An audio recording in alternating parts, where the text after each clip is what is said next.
Assalamualaikum warahmatullahi wabarakatuh.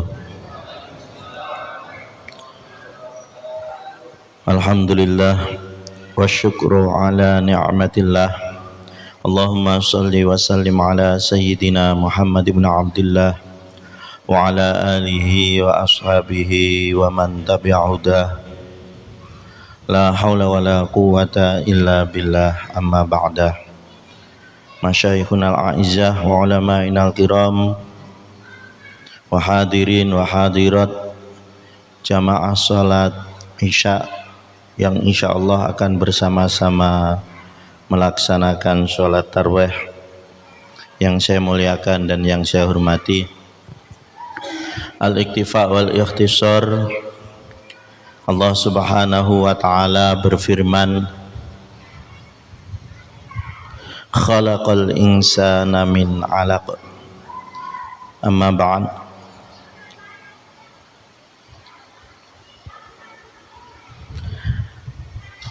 Apabila kita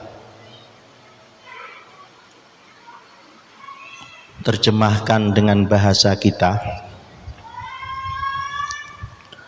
khalaqal insana min 'alaq, yang telah menjadikan manusia dari sesuatu yang menggantung. Khalaqal insana min 'alaq, yang telah menjadikan manusia dari segumpal darah. Karena Rasulullah sallallahu alaihi wasallam itu diutus bijawami'il kalim, dengan bahasa yang ringkas, bermakna luas, maka khalaqal insana min 'alaq itu kalau kita pahami sangat luas. Tadi yang pertama, yang telah menjadikan manusia dari sesuatu yang menggantung. Ini kalau orang preman yang memang asal pokok manusia dari bapaknya gantung. Pada waktu nyusu, susunya gantung semua. Bener nggak? Hidup juga begitu, selalu bergantung. Mau bukti? Kita duduk di sini semua. Tadi sudah makan, nggih? Ada yang makan nasi, buah, bikin sendiri atau dibikin orang lain? Bikin orang lain. Istrinya yang bikin. Kalau istrinya nggak bisa, orang lain yang bikin. Baju yang kita pakai nggak mungkin kita sendiri bikin, mulai dari ngambil dari pohonnya, terus nenun dan lain sebagainya. Khalaqal insana min 'alaq. Mulai dari lahir, mandi nggak bisa mandi sendiri, dimandikan orang lain. Ada orang lain. Karena khalaqal insana min 'alaq, yang telah menjadikan manusia dari sesuatu, memang tergantung dengan siapapun. Nanti sakit, ini juga perlu bergantung dengan obat, bergantung dengan dokter. Mati nggak bisa jalan sendiri, kecuali orang tator, itu aja diikuti orang banyak. Yang gali kubur orang lain, yang masukkan orang lain, yang nimbun, yang nyolati dan lain sebagainya. Khalaqal insana min 'alaq. Kalau dipahami ke sana, yang telah menjadikan manusia dari sesuatu yang menggantung. Embrio manusia dibikin oleh Allah bagaikan kepompong yang menggantung. Kita dulu semuanya bagaikan kepompong yang menggantung. Kalau dari segumpal darah, di situ memang ada ayat selanjutnya di juz 18 itu. Tsumma khalaqna mudghatan 'alaqatan fa khalaqna mudghatan 'alaqatan itu fa khasawna itu ma'na tsumma ansha'na khalqan akhar. Itu seterusnya. Tapi yang mau saya sampaikan, karena hidup kita ini tergantung dengan orang lain, tergantung dengan sesuatu yang lain, nggak sama dengan hewan yang lain. Cecak Itu kalau sudah telur ditinggal oleh induknya, ditinggal, pecah sendiri, hidup sendiri, cari makan sendiri, sampai tua mati sendiri, ya sudah. Nggih, nyamuk. Ini kalau sampean mau cari masak yang lain kayak nyamuk. Nyamuk itu sudah ditelurkan oleh induknya jadi udat. Kemudian dia nggak pernah ngeremi juga induknya. Kodok, katak, ya banyak. Beda dengan manusia. Makanya hidupnya manusia tidak bisa terlepas dari yang lain. Begitu pula kalau kita punya sesuatu juga jangan dianggap milik kita sendiri. Dalam Al-Quran Allah sudah menyampaikan, wa fi amwalihim haqqul lis-sa'ili wal mahrum. Di dalam harta-harta mereka, harta orang kaya, itu ada haknya orang-orang yang memohon, orang-orang yang meminta, dan orang-orang miskin yang tidak kebagian. Kita kerja, maka dipatok oleh aturan agama 2,5% itu bukan milik kita.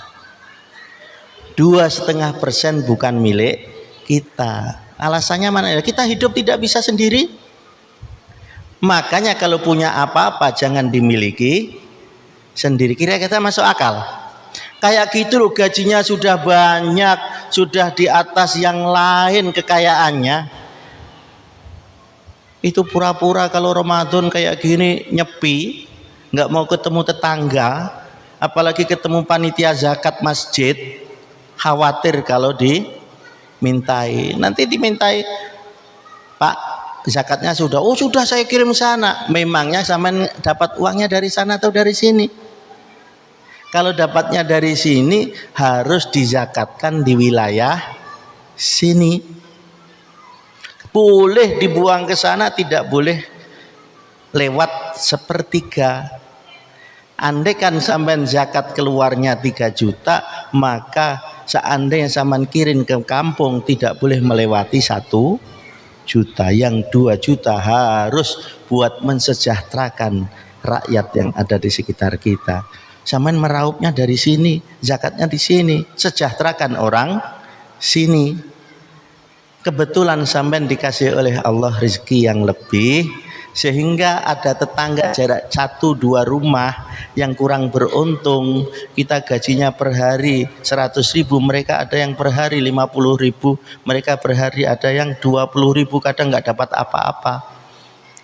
Kadang-kadang seperti itu gara-gara jadi miskin. Maka itulah wa fi amwalihim haqqul lis-sa'ili wal mahrum. Harta kita ini tidak murni milik kita sendiri. Harta kita ini ada haknya orang yang meminta. Makanya ketika kita lewat jalan, kalau ada orang yang minta-minta, kalau memang ada dikasih. Al-Quran merintah, nggak boleh kita bentak. Wa ammas-sa'ila fala tanhar. Ini masih sehat, ngemis terus. Nggak boleh. Al-Qur'annya sudah ngomong wa ammas-sa'ila fala tanhar. Nggak boleh.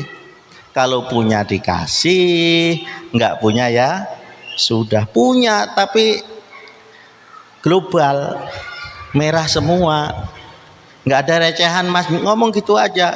Kalau dia jawab saya yang besar juga mau tuh, misalkan kayak gitu ya, masih agak sayang ya. Tapi yang jelas gara-gara kita tidak bisa terlepas dari orang lain, maka kita harus ngurusin orang lain. Sekaya apapun akan berbahaya hidup kita kalau kita tidak ngurus orang-orang di sekitar kita, dalam kurung mengeluarkan zakat. Tidak ada yang rugi, tidak ada yang akan melarat, tidak akan ada orang yang miskin setelah zakat itu dikeluarkan. Zakat mal maksudnya. Apalagi zakat fitrah. Kalau zakat fitrah memang kita sudah harus memang pajak kita sudah setiap tahunnya harus kita keluarkan. Tapi kalau zakat mal itu yang sayang, gajinya tiap bulan 10 juta misalkan, anak cuma satu, 10 juta tiap bulan. Petani kadang-kadang modalnya 10 juta, 3 bulan 10 juta enggak kembali. Kadang-kadang 10 juta itu 9 juta belum tentu kembali.